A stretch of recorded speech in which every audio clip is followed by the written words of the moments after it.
चार खास मेहमानों का आइए इंट्रोडक्शन कराते हैं, परिचय कराते हैं उनका आपसे। अपूर्वा सिंह जहां एक तरफ बीजेपी प्रवक्ता मेरे साथ मौजूद हैं, बहुत बहुत स्वागत करूंगा अपूर्वा जी आपका। मेरे साथ पौरुष भारद्वाज हैं, प्रवक्ता कांग्रेस के। पौरुष जी आपका भी बहुत बहुत स्वागत। आशुतोष रावत जी वरिष्ठ पत्रकार के तौर पर मेरे साथ जुड़े हैं। इसके साथ ही मेरे साथ निरंजन पोद्दार जी राजनीतिक विश्लेषक जुड़ चुके हैं।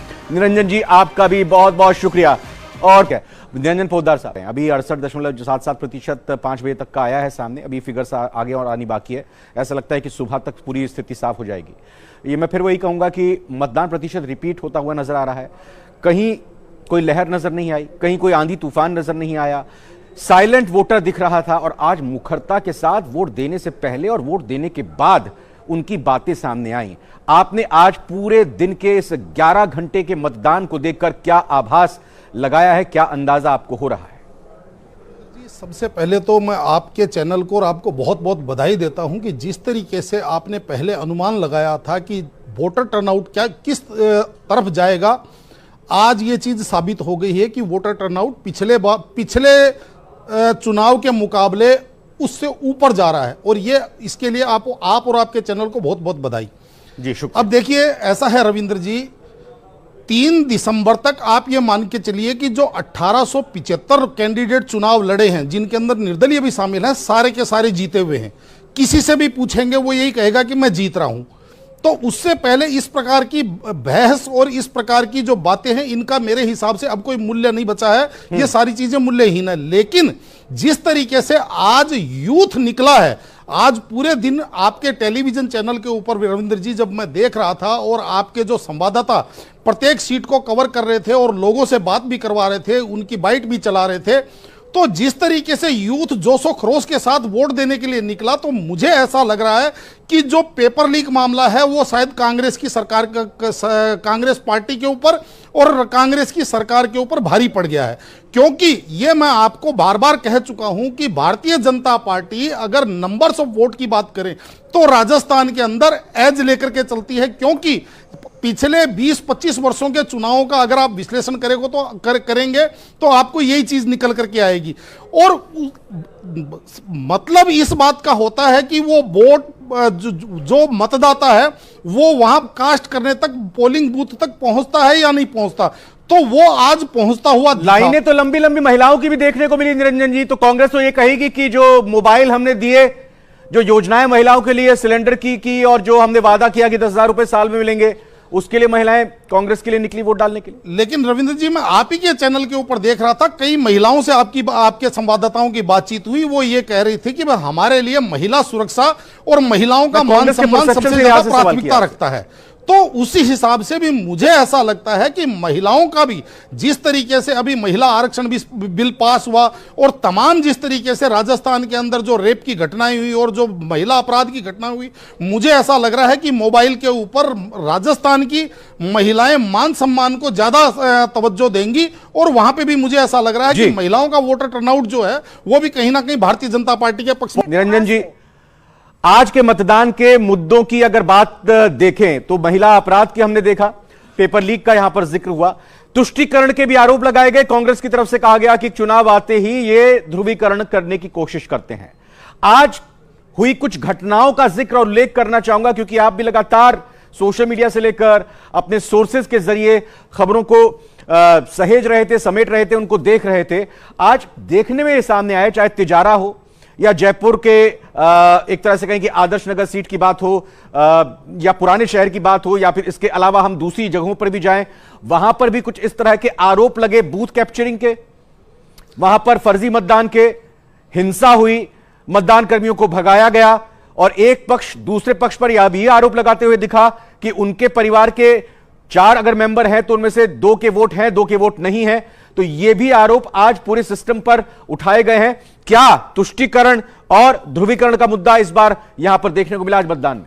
देखिए रविंद्र जी, निश्चित रूप से जो सरकार की नीति और नीयत होती है वो जनता के सामने परिलक्षित होती है। और जिस तरीके से 5 साल सरकार चली और उसके अंदर देखिए रह करके जब भी हिंदुओं के त्योहार आए, बड़े पर्व आए, और उसके बाद में वहां पे जिस तरीके से करौली में या जो घटनाएं राजस्थान के अंदर जो घटी, और जिसको कहते हैं पथराव की, दंगे की, और उसके बाद में जो प्रशासन का रवैया रहा, या समझ लीजिए रामनवमी के ऊपर, दीपावली के ऊपर जिस तरीके से कई जिलों के अंदर धारा 144 का भी प्रयोग किया गया, तो जनता के मन में वो चीजें तो थी। और इसका प्रमाण ये है कि आज भी आप देखेंगे तो जहां पे मुस्लिम बहुल एरियाज है रविंद्र जी, वहां पे जो टर्नआउट हुआ है वो बहुत बम्पर टर्नआउट हुआ है।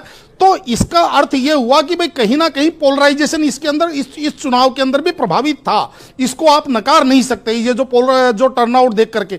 अब यहां पे एक महत्वपूर्ण बात और जोड़ना चाहूंगा रविंद्र जी, कि देखिए 3 दिसंबर को जो आज चुनाव पड़े हैं, उनका 3 दिसंबर को 5 राज्यों के चुनाव परिणाम आने हैं।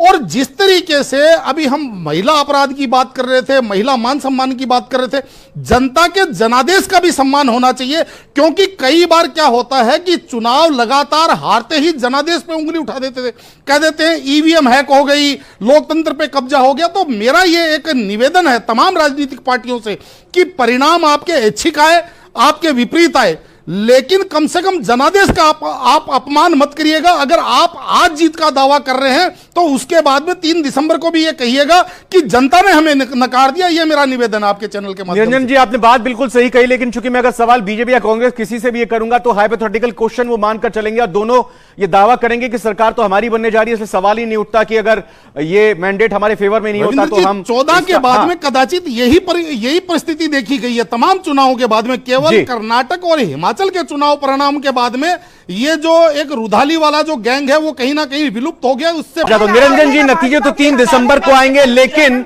अगर मैं एक सवाल आपसे करूं कि कांग्रेस की अगर सरकार रिपीट होती है तो क्या फिर जनता की तरफ से सोशल स्कीम्स को लेकर स्वीकार्यता के तौर पर इसको देखा जाएगा? अगर कांग्रेस की सरकार रिपीट नहीं होती है तो फिर क्या सोशल स्कीम्स सरकार रिपीट कराने में, सरकार बनाने में कारगर साबित नहीं हो सकती हैं? यह एक मैसेज देश की राजनीति में जाएगा। रविंद्र जी, मैं बड़ा ही क्षमा प्रार्थी होकर के आपके सवाल का जवाब बाद में देता हूं। पहले मैं दूसरी बात करूंगा। जिस तरीके से कांग्रेस के विद्वान प्रवक्ता उन्होंने मेरे ऊपर व्यक्तिगत रूप से एक टिप्पणी करी, मैं उस चीज का जवाब देना चाहता हूं। इन्होंने कहा कि ब्रजभूषण सिंह के ऊपर और मणिपुर की महिलाओं के ऊपर मैं नहीं बोला। दोनों बातों का जवाब देना, मैं पहले जवाब देना चाहता हूं रविंद्र जी। वैसे ये राजनीतिक व्यक्ति हैं और मैं राजनीतिक व्यक्ति नहीं हूं, लेकिन जब जहां मामला व्यक्तिगत टिप्पणी का आता है तो फिर जवाब देना अनिवार्य हो जाता है। आप मुझे एक बात बताइए, इनका दोहरा मापदंड आपके सामने नजर नहीं आ रहा?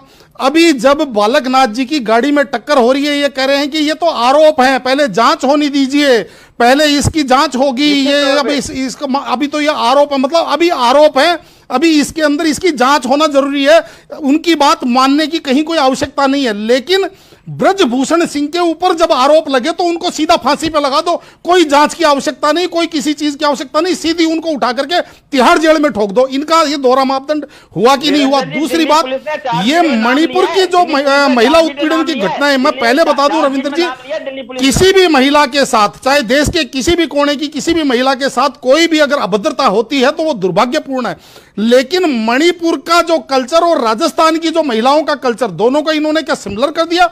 वहां पे जब बॉर्डर सिक्योरिटी फोर्स और सीआईएसएफ की टीम जब जाकर के वहां कॉबिंग करती है तो वहां 30,000 महिलाएं नग्न होकर के सामने प्रदर्शन करती है, टीम को हटना पड़ता है। क्या राजस्थान की महिलाओं का आप उनके साथ कंपैरिजन करेंगे? निरंजन जी, मेरे सवाल पर आइए, मैंने जो सवाल किया था उस पर आइए जी। अब मैं आपके सवाल के ऊपर आता हूं। देखिए, निश्चित रूप से इस बार अशोक गहलोत जी ने जिस तरीके की घोषणाएं की हैं, पहले के 4 साल के, मुझे कहने में कोई संकोच नहीं, पहले के 4 साल यह सरकार केवल होटलों से, रिजॉर्ट से चलती रही थी। सरकार बनाने और सरकार गिराने का मामला चलता रहा।